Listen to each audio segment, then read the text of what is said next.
오늘 지금 그 북미 정상회담을 하노이에서 하죠.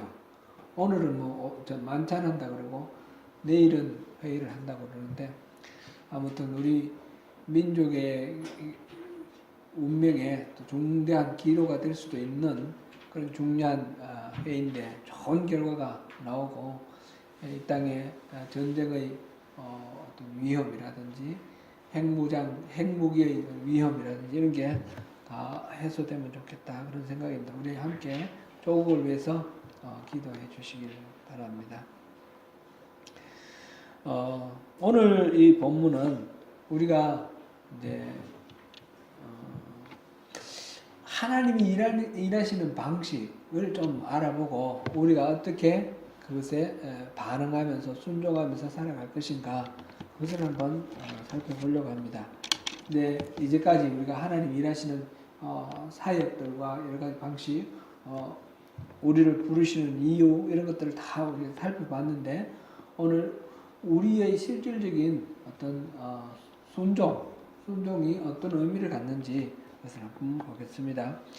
먼저 우리가 이 본문을 보면서 생각할 것은 하나님이 우리 안에 계신다라는 사실입니다.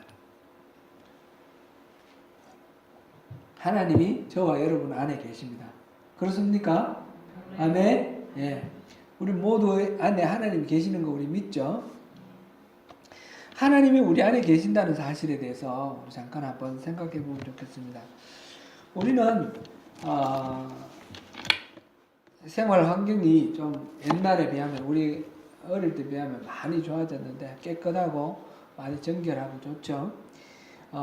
지금 생각해 보면 제가 옛날에 살던 그 집에 가서 살아라 그러면 아주 못 살 것 같아요.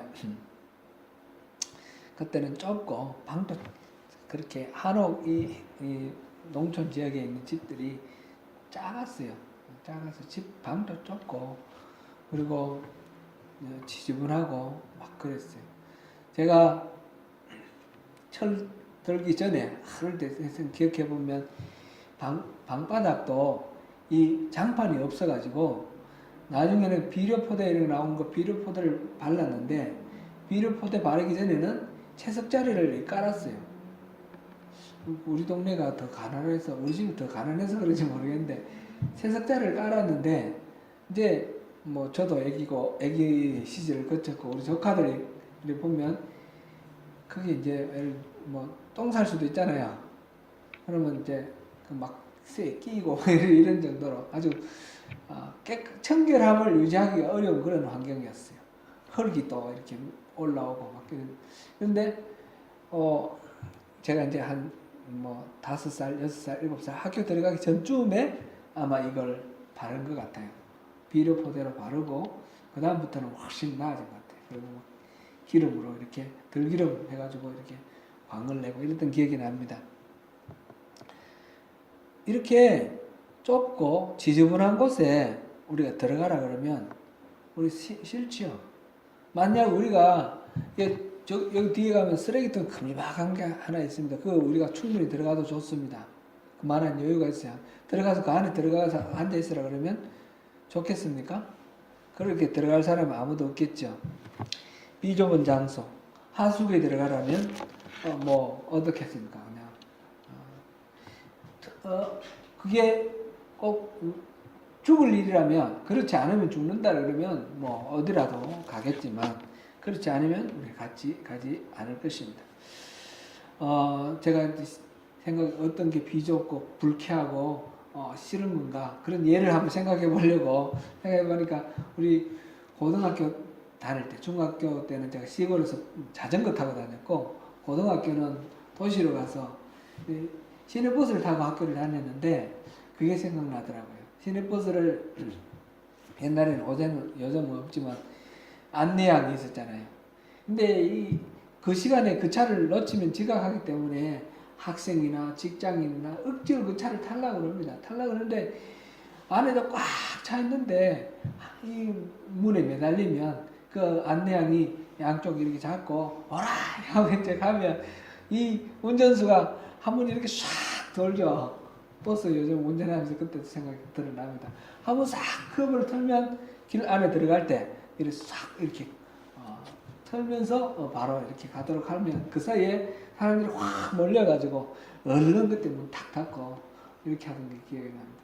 사람들 몸이 닿고 여름에 땀 냄새 나고 지독한 그런 불쾌감 그런 네, 생각납니다. 옛날에 우리 해방 전에 일제 시대 그 시절 때죠. 1930년대에 극동지방 블라디보스토크를 중심으로 그쪽에 연해주에 살고 있던 조선 사람들이 우리 민족이 스탈린의 민족 정책에 의해서 17만 명이라고 그러는데 그렇게 수많은 사람들이 잡혀서 강제로 저 중앙아시아 쪽으로 강제 이주당했습니다. 카자흐스탄, 우즈베키스탄, 요즘 그 자손들이 고려인으로 이렇게 우리 고국 찾아오기도 하고 그러지 않습니까? 그 사람들, 고려인의 조상들이 바로 1930년대 강제 이주 간 우리 사람들입니다.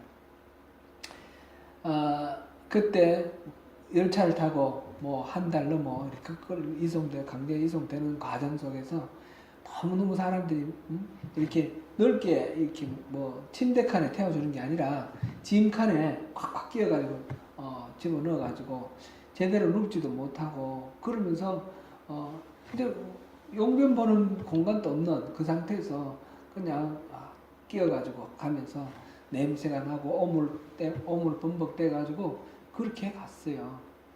그런 상황 속을 우리 보고 들어가라 그러면 어떨까요? 너무너무 싫을 것입니다.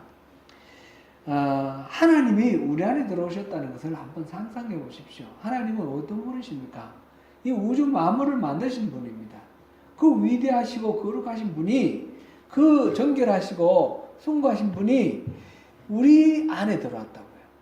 우리 안에 제가 제 자신을 들여다봐도 정말 참 답답하고 한심할 때가 많습니다. 죄가 많고 욕심과 더러운 그런 추한 그런 모습들 더럽고 속은 또 얼마나 비좁은지 작은 일에 분노하기도 하고 삐지기도 하고 너무너무 비좁습니다. 그런데 우리 안에 오셔서 우리와 동행하시고 또 우리 세상 끝날까지 함께 해주시겠다고 약속하시고 우리 식구가 돼서 우리 안에 거하십니다. 사십니다. 하나님이 우리 안에 계시다는 말 이거는 사실은 이 컵에 물이 들어있는 것처럼 이게 우리라면 이 안에 이렇게 담겨있는 하나님 우리에게 담겨있다 그런 의미는 아니죠.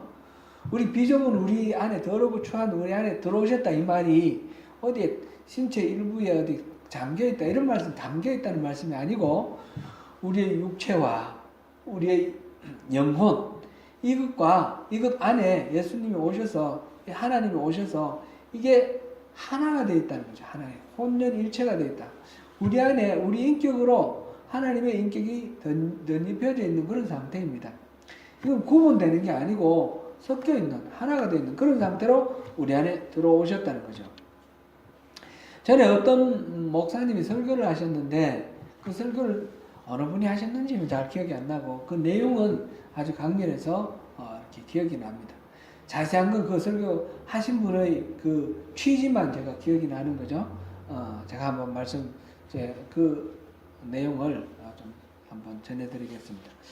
예수님이 우리 안에 와 계신다는 것은 얼마나 놀랍습니까? 그 거룩하고 영광스러운 하나님이 스스로를 낮추어서 지극히 작은 자 우리 가운데 와 계신다는 것 참으로 감사하고 황공스럽습니다. 근데 그런 요지로 설교를 했는데 어떤 분이 나중에 의문을 제기를 합니다. 목사님, 예수님이 우리 안에 오신 거 감사하죠. 그런데 예수님이 오셨으니까 하나님으로 이렇게 숭배받고 사람들이 떠받들고 그러지 않습니까? 그렇게 말을 하는 거예요. 그 말은 우리가 떠받들고 예수님을 하나님으로 이렇게 숭배를 하니까 예수님이 우리 안에 오신 게 그렇게 손해볼 것 없으시다. 충분히 우리 안에 오셔서 영광 받으시고 만족하신다. 그런 의미로 이제 이 일을 제기를 하는 거예요. 여러분 생각이 어떠세요? 예수님이 우리 안에 오셔서 하나님을 숭배 받으시면 뭐 그 하나님이 우리 안에 오실 만하다. 그렇게 생각되시나요?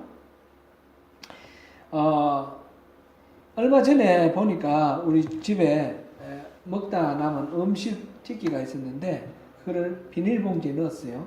그래가지고 한꺼번에 버리려고 옆에 이렇게 놔뒀는데 그 안에 파리가 들어가 있었나 봐요. 파리가 들어가 있었는지 알을 깨가지고 이 구더기가 생긴 거예요. 보니까 이 비닐로 묶어놓은 그 안에서 구더기가 생겨서 꼬물꼬물 움직이는데 여러분 한번 상상해보세요.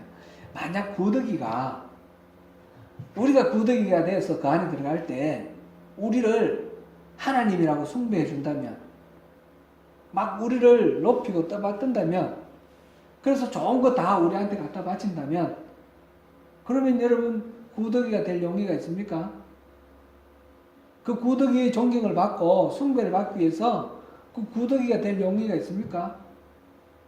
한 번만 대답해 보세요. 그런 용의 있습니까? 없습니까? 없죠? 절대로 없죠? 뭘 준다 해도 내가 구더기가 되고 싶은 마음 초도 없습니다. 구더기나 우리는 똑같이 3차원의 이 지구상에 살고 있는 그런 생물체 중에 하나입니다.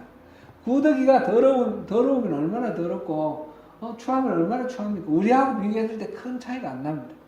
하나님은 어떤 분이십니까? 이 우주 만물을 만드시고 차원으로 따지면 몇 차원이 될지 모르는 분이에요. 그런 하나님이 이 우주 안으로 오시고 이 지극히 작은 지구 안으로 오시고 지구 안에서 우리 안으로 오셨다는 거예요. 이 보잘것없는 내 안에 이 오셨다는 거. 우리가 하나님으로 떠받들고 우리가 존경하면 그만큼 뭐 보람이 있을 만큼 우리 그런 존재입니까? 구더기와 우리가 비교할 수 없을 만큼 하나님과 우리의 관계는 더 크고 더 멉니다. 그런데 그 하나님이 우리 안에 오셨다는 것입니다. 하나님이 우리 안에 계신다. 하나님 우리 안에 계신다라는 것을 우리가 한번 깊이 생각해 볼 필요가 있습니다. 이거는 그냥 우리 안에 계시는구나. 우리가 뭐 잘 맞들면 되겠구나. 이런 차원이 아니고 너무너무 우리가 감당할 수 없는 그런 은혜이고 그런 황공스러운 그런 상황이라는 거죠. 그것을 우리가 이해를 하고 하나님 우리 안에 계신다는 말씀의 의미를 새기는 것이 좋겠습니다. 그 다음으로 우리가 또 생각할 것은 하나님이 우리 안에 계시는데 가만히 계시는 것이 아니라 일하고 계신다는 겁니다. 하나님 우리 안에 오실 때에 쉬러 오신 것이 아니고 놀러 오신 것이 아니고 우리 안에 오셔서 일하기 위해서 오셨습니다. 하나님은 우리 안에서 혼자 일하시는 것이 아니라 우리와 함께 일하기를 원하십니다. 우리와 함께 일하기 위해서 하나님이 일을 하고 계시는 것입니다. 우리 신앙의 본질이 무엇이라고 했는지 우리 한번 기억해 볼까요? 신앙이 뭡니까? 신앙이라는 것은 우리가 어떤 지적 동의, 그것이 사실이 그렇다. 이런 지적 동의가 아니라고 그랬습니다. 지적으로 그렇다라고 하는 것이 신앙이 아니라고 그랬어요. 귀신들도 예수님이 하나님의 아들인 줄 알았습니다. 그러나 그것이 신앙이 아니었습니다.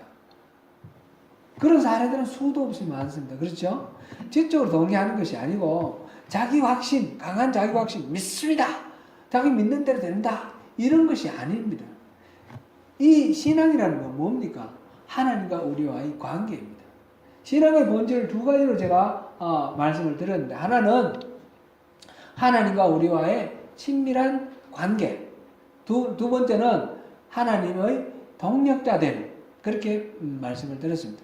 첫 번째 하나님과 우리와의 친밀한 관계는 하나님이 우리를 얼마나 사랑하시는지 하나님 그 사랑을 알고 우리도 하나님을 사랑하는 것, 하나님을 알고 사랑하는 것, 그래서 하나님과 우리의 관계가 사랑의 관계로 맺어지는 것, 그것이 신앙입니다. 우리 부모와 자식 간에도 부모가 자식을 사랑을 합니다. 근데 이 자식이 부모의 사랑을 전혀 모르고 자기 생각만 하고 부모를 원망만 하고 부모를 던지고 그렇게 하면 부모 마음이 얼마나 아프겠습니까? 기본적으로 부모는 본능적으로 자식을 사랑하게 되어 있는데 그 사랑이 자식이 그 사랑을 모른다 그러면 그 부모에게는 고통이 되는 것입니다. 사랑 때문에 고통이 되는 것이죠. 하나님이 우리를 사랑하셔서 우리를 만드셨고 우리를 구원하셔서 자녀 삼으셨는데 우리가 하나님을 알고 하나님을 사랑하는 것이 지극히 정상적인 그런 관계입니다. 만약 우리가 하나님을 잘 모르고 하나님을 외면하거나 하나님을 사랑하지 않으면 하나님에게는 큰 고통이 되고 하나님과 우리의 관계는 이그러진 그런 관계가 되는 거죠. 그래서 우리가 하나님을 알고 사랑하는 것, 하나님과의 바른 관계를 맺어내는 것, 이것이 신앙입니다. 그것을 위해서 우리가 또 하나님을 이렇게 공부도 하지만 또 예배도 하고 기도도 하고 그러면서 하나님의 음성도 듣고 그러면서 하나님의 일하심을 우리 삶 속에서 경험도 하고 이렇게 하나님과 우리와 관계를 맺어갑니다. 이것이 신앙입니다. 두 번째로는 동력자가 되는 거라 그랬습니다. 동력자가 되는 것은 우리가 하나님을 사랑하게 되면 우리 서로 우리 그 어른들이시니까 부부로서 우리 서로 사랑하면서 살다가 보면 이 남편이 뭐 어떤 행동을 하거나 어떤 표정을 하거나 하면 금방 눈치를 채죠. 왜 그러는지. 아내가 뭘 어떻게 뭐 하면 다는 모릅니다. 우리는 굉장히 한계적인 존재라서 다는 모르지만 대충 짐작을 합니다. 하나님하고 우리가 가까워지면 하나님의 마음을 알게 됩니다.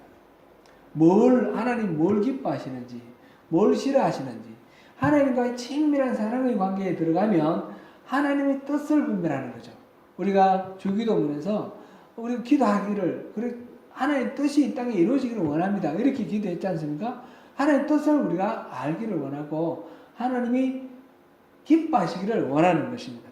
그랬을 때에 하나님이 뭘 기뻐하시는지 뭘 싫어하시는지 알게 되면 그것을 우리 주변에서 어떻게 하면서 하나님 기뻐하시는지 어떻게 하면서 싫어하시는지 그걸 알게 되고 하나님이 나를 통해서 뭘 하려고 하시는지 하나님이 일하시는 것을 우리가 분별할 수 있게 됩니다.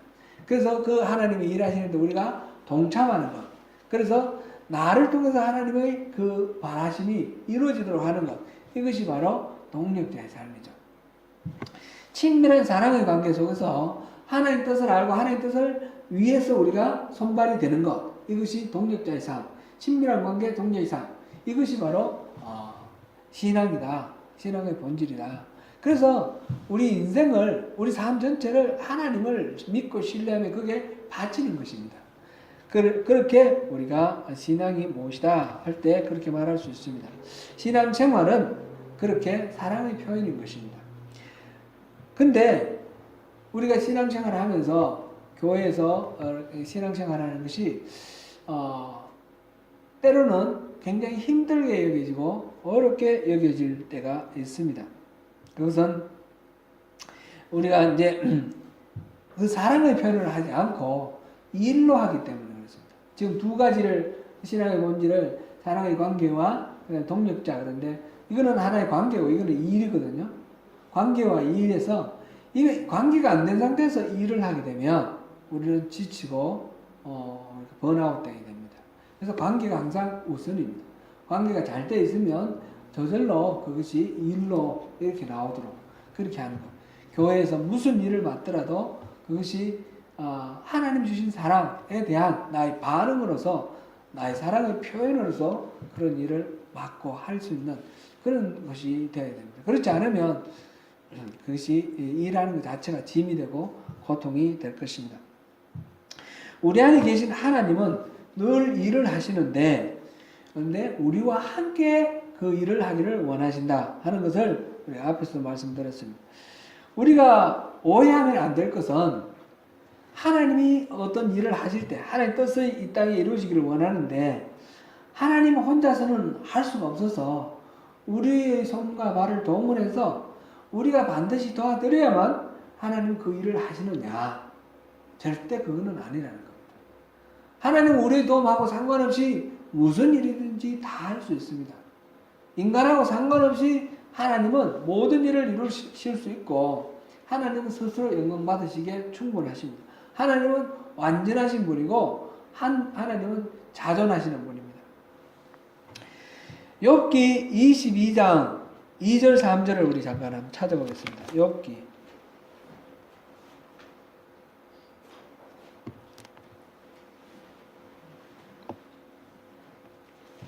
욥기 찾으셨습니까? 같이 읽어보겠습니다. 시작. 사람이 어찌 하나님께 유익하게 하겠느냐? 지혜로운 자도 자기에게 유익할 따름이니라. 내가 의로운들 전능자에게 무슨 기쁨이 있겠으며 내 행위가 온전한들 그에게 무슨 이익이 되겠느냐. 아멘. 이 말은 욥의 친구 대만 사람 엘리바스가 하는 말인데요. 이 사람들은 나중에 다 하나님으로부터 질책을 받죠. 욥기를 읽을 때 욥기 그렇게 긴 성경인데 첫째부터 1장부터 3장까지만 읽고 나머지 40장하고 이거 몇 장만 읽고 중간에 거는 전부 이게 질책당한 친구들의 이야기니까 의미가 없다, 가치가 없다 이렇게 생각하는 경향이 있습니다. 그러나 그렇지는 않습니다. 친구들의 이야기가 전부 엉터리고 틀린 말인 것이 아닌 것입니다. 친구들의 이야기가 하나님의 질책을 받는 이유는 맞는 말로 사람 상처 주기 때문에 그렇습니다. 물론 틀린 말도 물론 있지만 기본적으로는 맞는 말로 사람을 평가하고 비판하고 질책하고 그래서 고통당한 욥에게 위로하고 격려하러 가서 그 욥을 정죄하고 판단하고 괴롭혔기 때문에 그것이 문제가 된 것입니다. 지금 이 말씀도 그래서 틀린 말이 아니라 맞는 말입니다. 맞는 말이라고 생각하고 이 말을 한번 생각해 보십시오. 사람이 하나님께 무슨 유익을 끼치겠느냐 이 말입니다. 자기에게는 좋을 뿐이고 하나님 우리 사람이 의로운들 하나님께 무슨 기쁨이 있겠고 온전한들 하나님께 무슨 이익이 있겠느냐. 사람이 어떻게 온전함으로써 하나님께 보탬이 되는 것은 사실상 그런 것은 하나님의 보탬이 되기 때문에 사람이 서시는 건 아니라는 것입니다. 사도행전 17장 24절 25절도 우리 한번 읽어보겠습니다. 이거는 아테네에서 있었던 이야기인데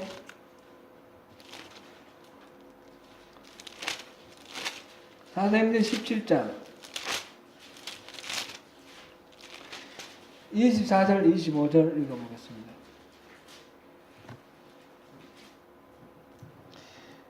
(24절) 25절 시작. 우주와 그 가운데 있는 만물을 지으신 하나님께서는 천지의 주제시니 손으로 지은 전에 계시지 아니하시고 또 무엇이 부족한 것처럼 사람의 손으로 섬김을 받으시는 것이 아니니 이는 만민에게 생명과 호흡과 만물을 친히 주시는 이심이라. 하나님에 대해서 설명을 하고 있습니다. 설명을 하는데 하나님은 사람의 손으로 섬김을 받아야 될 만한 그런 불완전한 존재가 아니라는 겁니다. 하나님 자신으로 완전하시고 사람들의 섬김은 오히려 사람들에게 유익이 될 것이고 하나님이 하시는 일은 생명 주시고 호흡 주시고 또 만물을 친히 주시는 그런 분이시다라고 그렇게 말하고 있습니다. 그런 하나님이 우리 안에서 일을 하시는데 우리와 함께 일하기를 원하십니다.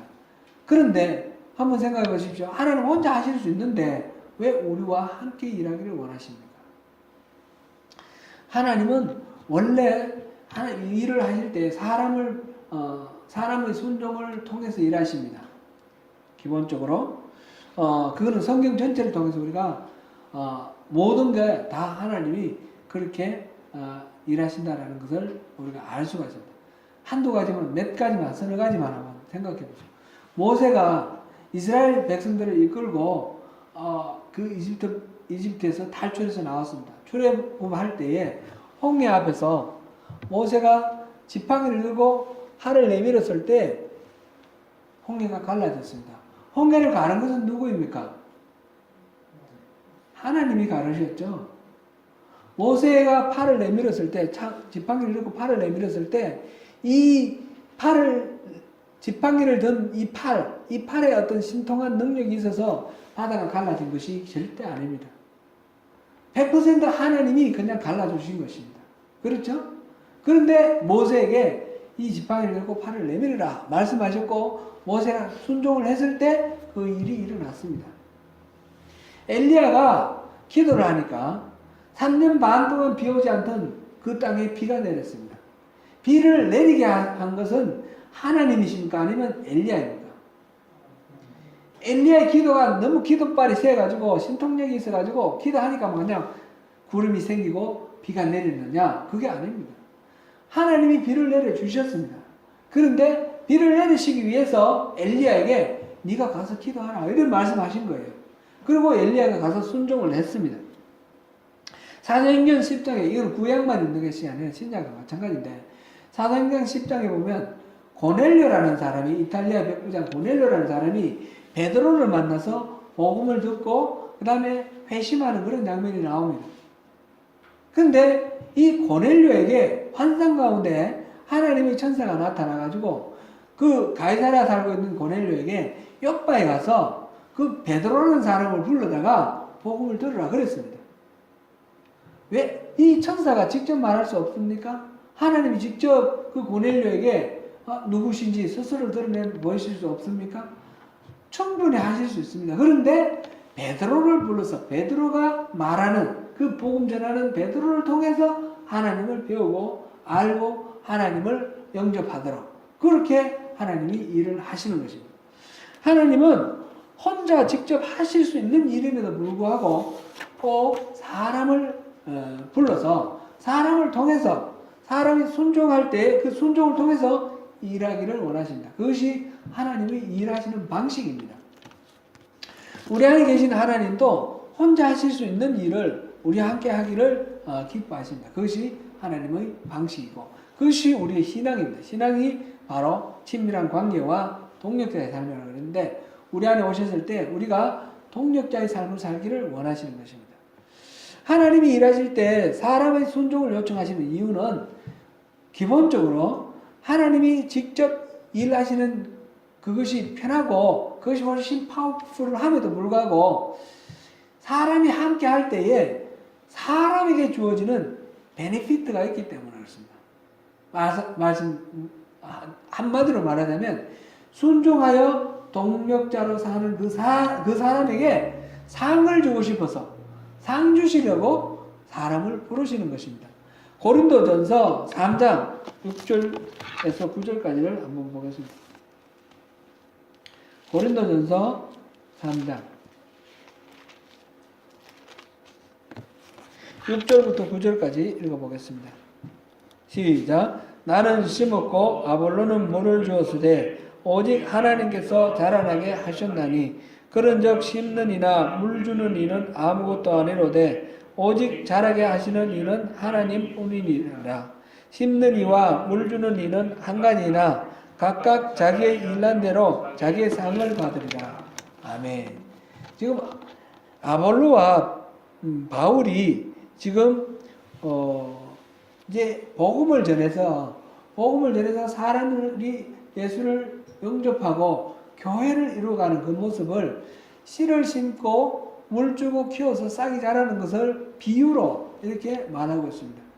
싹이 자라고 열매 맺는 거 씨를 뿌리고 물 주고 하는 것은 사람이 농부가 하지만 실제로 그걸 자라게 하는 건 하나님이십니다.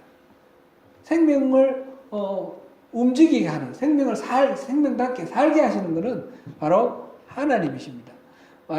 그런데 그렇게 동원된 사람들 물 주고 또 씨를 심고 하는 이런 동원된 사람은 왜 동원됐냐?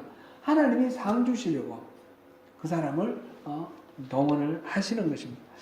하나님이 사람의 순종을 바라시는 이유는 하나님께 무슨 이익이 있어서가 아니고 그 사람들 순종 없으면 하나님이 일 못하시기 때문도 아닙니다. 순종하는 사람에게 상을 주시기 위해서 그렇습니다. 하나님은 우리 안에 계시면서 일하실 때도 우리에게 상을 주시기 위해서 우리에게 함께 일하자고 말하십니다. 그런데 하나님이 또 이렇게 함께 일하게 하시는 방법도 강압적으로 이렇게 동원하는 그런 명령하고 압제하고 강제하는 그런 방식으로 너 이거 해, 너 저거 해, 너 이 말해, 저 말해 이런 식으로 하시는 것이 아닙니다.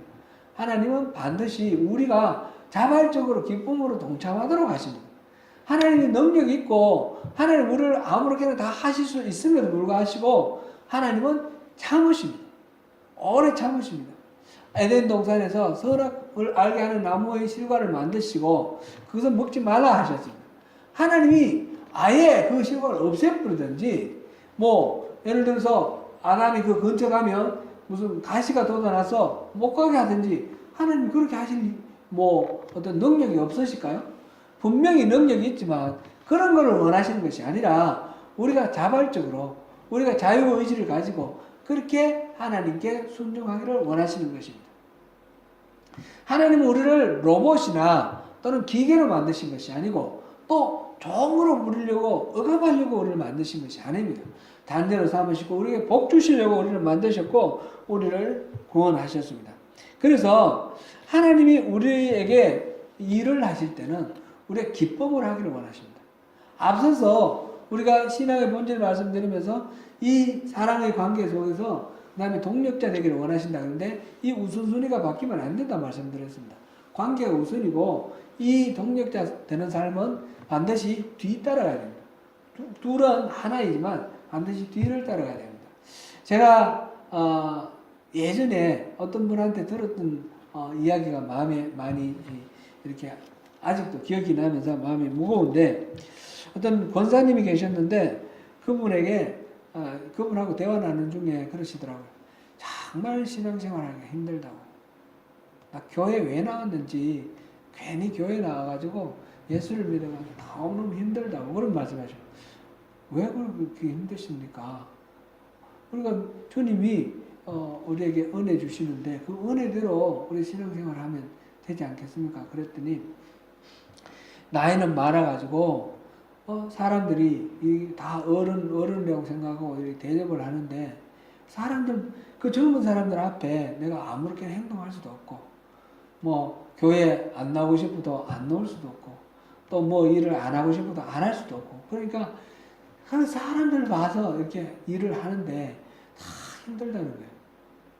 그런 식으로 우리가 신앙생활 하면서 어떤 일을 하는 것이 하나님이 벌 주실까봐 무서워서 한다든지 아니면 사람들이 보기 때문에 그 체면 때문에 한다든지 이런 식으로 우리가 뭔가를 일을 하고 교회를 섬기고 이렇게 한다 그러면 그것은 바른 신앙이 아닙니다. 하나님 그런 식으로 우리에게 겁줘서 막 너 이거 안 하면 너 벌 줄 거야 뭐 이런 식으로 우리에게 일하기를 원하시 아니하시고 우리가 기쁜 마음으로 그 일에 동참하기를 원하셔요. 그래서 하나님이 하시는 방법이 우리 안에 소원을 두고 행하게 하시는 거예요. 소원을 둔다는 게 뭡니까? 그 일을 하고 싶어 하는 마음을 우리에게 주신다는 거예요. 어떤 일이 있을 때 하나님이 하고 싶어 하시는 그 소원을 우리에 심어 주시는 거예요. 그래서 우리도 그것을 하고 싶어 하는 마음이 마음속에서 우러나도록 해서 그래서 우리가 그 일을 하게 하는 겁니다. 우리가 정말 하고 싶어서 하는 일은 육신으로 고달프고 힘들고 어렵고 무겁더라도 절대로 그것 때문에 우리가 힘들고 어렵고 불평하고 이런 식으로 대응하지 않습니다. 아무리 힘들어도 그것이 힘들게 느껴지지도 않습니다. 우리 마음에 우러나오는 마음, 소원을 이루고자 하는 그런 마음이 자발적인 마음이 나오는 것을 우리는 그걸 행함으로써 우리가 오히려 기쁨이 충만해지고 보람이 있어집니다. 힘들고 어려운 일을 하면 할수록 더 큰 보람과 더 큰 기쁨이 있습니다. 이것이 하나님이 우리에게 동참하게 하시는 방법이고 이것이 우리에게 또한 상의 하나입니다. 일하면서 느끼는 하나님 주시는 그 은혜와 기쁨. 우리는 이것은 우리의 힘으로 우리의 인격으로 할 수가 없습니다. 하나님이 소원을 주시면서 동시에 소원만 주시고 우리가 실제로 할 수 있는 능력이 없다 그러면 더 큰 고통이 될 겁니다.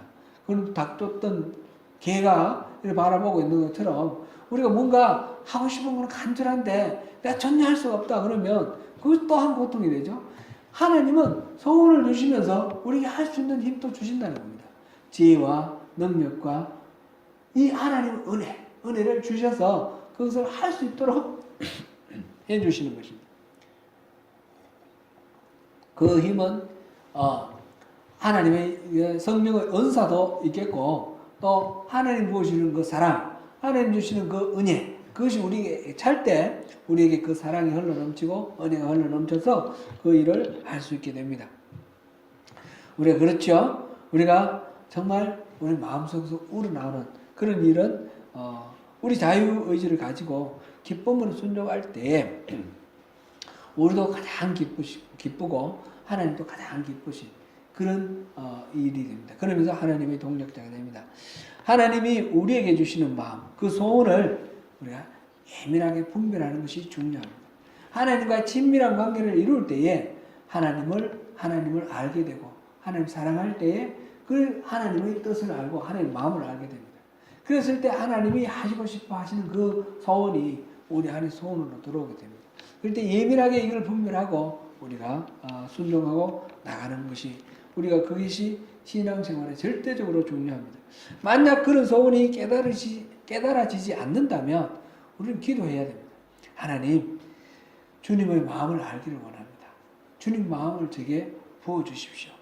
주님이 기뻐하시는 뜻이 무엇인지 저에게 알게 해주시고 그것을 이루기 위해서 제가 기꺼이 주님께 동참할 수 있도록 그 마음을 저에게 주십시오. 이렇게 기도를 해야 됩니다. 만약 주님의 소원이 우리 마음에 두신 그 소원이 깨달아진다면 우리는 처음에는 내키지 않을 수도 있습니다. 힘들고 두렵고 겁이 날 수도 있습니다. 그러나 우리가 순종을 하면 하나님이 주시는 그 은혜가 소원을 두고 하게 하신다 했지 않습니까? 소원을 두고 행하게 하시는 하나님, 하게 하시는 그 은혜와 능력으로 인해서 우리가 그 일이 신명나고 보람되고 그런 우리 만족을 우리가 누리게 됩니다. 하나님은 기본적으로 선하신 분입니다. 하나님을 신뢰하는 것이 중요합니다.